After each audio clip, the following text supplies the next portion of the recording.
Bonjour et bienvenue dans ce cours sur le calcul des incertitudes. Alors pour suivre ce cours, il faut absolument que vous soyez au point sur les chiffres significatifs. Si vous ne l'êtes pas, allez voir cette petite vidéo sur ma chaîne. Dans ce cours, nous allons d'abord revenir sur la façon de donner un résultat quand on fait une mesure.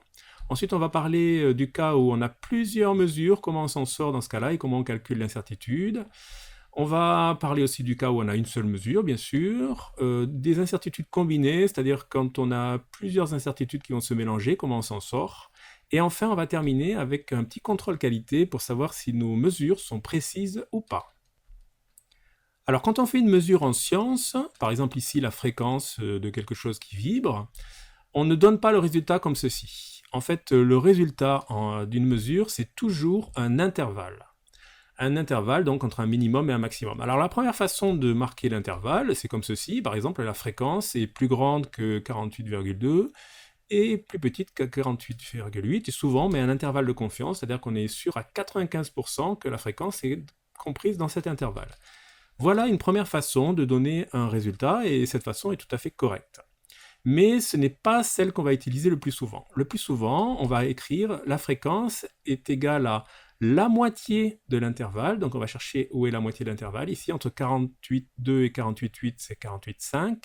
Et ensuite, on va marquer plus ou moins ce qu'il faut pour aller de chaque côté. Donc quand on est à 48,5, ce qu'il faut pour aller à 48,2 ou à 48,8, ben, il faut ajouter ou enlever 0,3. Voilà. Donc voilà comment on va marquer le résultat. Fréquence est égale à 48,5 Hz plus ou moins à 0,3 Hz avec un intervalle de confiance. Donc dans cette façon de marquer le résultat, ici vous avez la grandeur mesurée, la fréquence, le résultat 48,5 et ce qui est derrière, ici plus ou moins 0,3 Hz, c'est ce qu'on appelle l'incertitude. Ici on a le pourcentage de confiance. L'incertitude, ben, en fait on va la noter souvent U, parce qu'en anglais c'est uncertainty, ou U de F, ou delta F.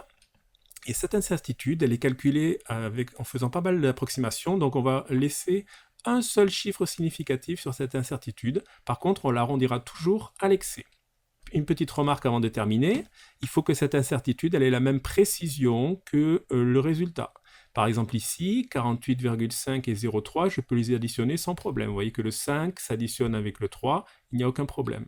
Par contre, si j'avais eu 48,52 et 0,3, on voit que le 2, je n'aurais pas pu l'additionner avec l'incertitude parce que je n'ai pas de valeur ici. Donc dans ce cas-là, on aurait supprimé le 2 de 48,52. Donc on fera bien attention à avoir la même précision sur le résultat de l'incertitude pour pouvoir faire cette addition ou cette soustraction. Premier cas de calcul d'incertitude, quand on a un ensemble de mesures. Voilà l'ensemble de mesures sur la fréquence. Alors qu'est-ce que je vais garder comme résultat et comment je vais créer mon résultat? Pour faire ceci, on a besoin d'une étude statistique des résultats. Donc faites une étude statistique avec un ordinateur ou votre calculatrice et demandez la moyenne et l'écart type. Donc la moyenne vous connaissez bien, l'écart type aussi. L'écart type, je vous rappelle, c'est en gros, est-ce que les résultats sont loin de la moyenne ou pas? Alors comment donner le résultat ici? En fait, notre résultat, ça va être la moyenne. Alors vous voyez, j'ai écrit ici le résultat, la moyenne 48,4, je n'ai gardé que 3 chiffres significatifs parce que j'ai que 3 chiffres significatifs dans mes résultats. Et ensuite, qu'est-ce qu'on va garder? Comment on va calculer l'incertitude? Là, il faut de l'aide.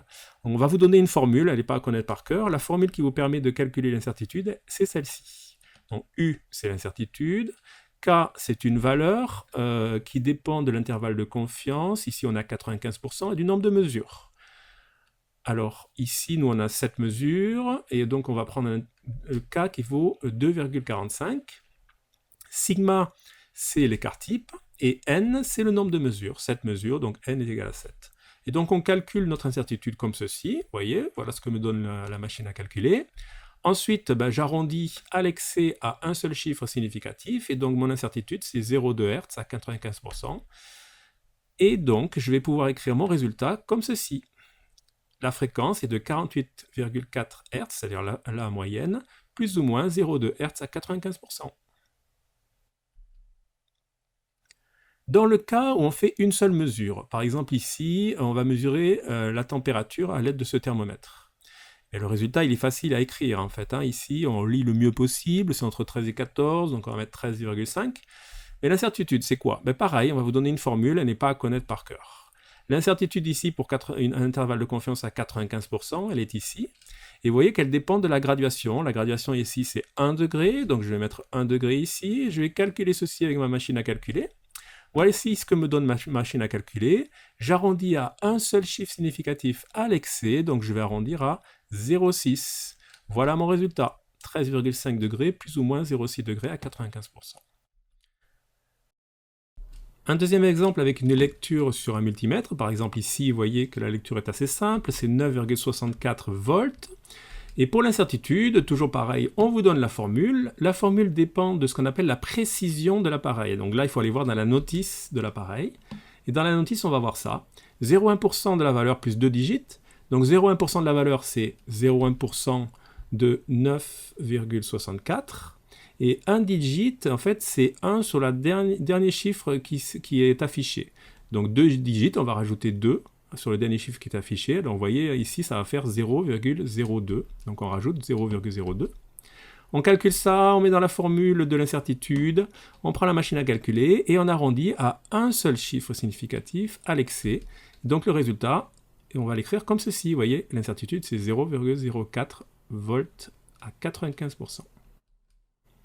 Que se passe-t-il maintenant quand ce qu'on veut calculer, par exemple ici la masse, m, dépend de grandeurs qui ont déjà des incertitudes?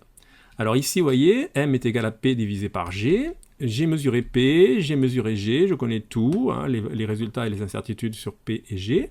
Comment donner le résultat sur m? Bon, on va calculer m en faisant p divisé par g, bien sûr. Hein. Et pour l'incertitude, comment on va faire? En fait, il y a deux possibilités. Première possibilité, on vous donne un logiciel qui vous permet de calculer ceci. En TP, on verra ce logiciel, par exemple. Deuxième possibilité, on vous donne la formule qui correspond à votre relation mathématique. Ici, voici la formule, il suffit de savoir l'appliquer. Donc U de M, donc c'est l'incertitude de M. Hein. M, c'est la valeur de M. Et ensuite, on voit des U de P, U de G, ce sont les incertitudes pour P et G. Voici celle-ci. Alors, on va appliquer ceci, donc ça va être 0,73, la valeur de M. Hein. Racine carrée de, vous voyez, U de P, je prends 0,2, divisé par la valeur de P, 7,2, et ensuite U de G, je prends 0,1, divisé par la valeur de G, c'est-à-dire 9,8. Je calcule tout ceci, et j'arrondis toujours pareil, à un seul chiffre significatif arrondi à l'excès, et voici donc mon résultat. On termine en étant un peu critique sur nos résultats. Imaginons qu'on mesure la taille de ce prof-là. Voici le résultat, donc 1,83 m plus ou moins 1 cm, hein, vous voyez, à 95%. Et on mesure aussi la taille de ses lunettes, ici, voilà, deuxième mesure. Et on va essayer d'être critique sur ces mesures. Est-ce qu'elles sont bonnes ou pas? Une mesure, elle est bonne si elle est précise. Donc, est-ce qu'elles sont précises ou pas? Alors, pour ceci, on va essayer de quantifier cette précision. Je veux un chiffre qui me dit si c'est précis ou si c'est pas précis. Ce chiffre, il est assez simple, en fait, hein, ça s'appelle l'incertitude relative. Et qu'est-ce que c'est que l'incertitude relative? C'est l'incertitude divisée par le résultat. Alors, faisons ceci pour nos mesures. Alors, on l'exprimera souvent en pourcentage. Hein. Faisons ceci pour nos mesures. Ici, l'incertitude relative, ça va être égal à 0,01 divisé par 1,83 m. Hein, 0,01 m divisé par 1,83 m. Et pour la deuxième mesure, ça sera aussi 0,01, mais divisé par 0,05. Le résultat, c'est ceci, je l'exprime en pourcentage. Donc ici, on va dire qu'on a une mesure précise à 0,5%. Ça veut dire qu'en gros, on s'est trompé de 0,5% sur notre mesure. Donc on ne s'est pas beaucoup trompé, c'est une bonne mesure, c'est une mesure précise. En bas, on a 0,2 qui correspond donc à 20%, et donc là, on s'est trompé sur 20% de la mesure, c'est-à-dire qu'on s'est beaucoup trompé, c'est une mesure qui n'est pas du tout précise. Voilà, ce cours est terminé, j'espère qu'avec ceci, vous arriverez à calculer les incertitudes au lycée. Si vous voulez en savoir un petit peu plus et comprendre ce qu'il y a derrière les formules, je vous mets en lien une vidéo qui est très bien faite, qui va vous en apprendre plus sur le sujet. À bientôt!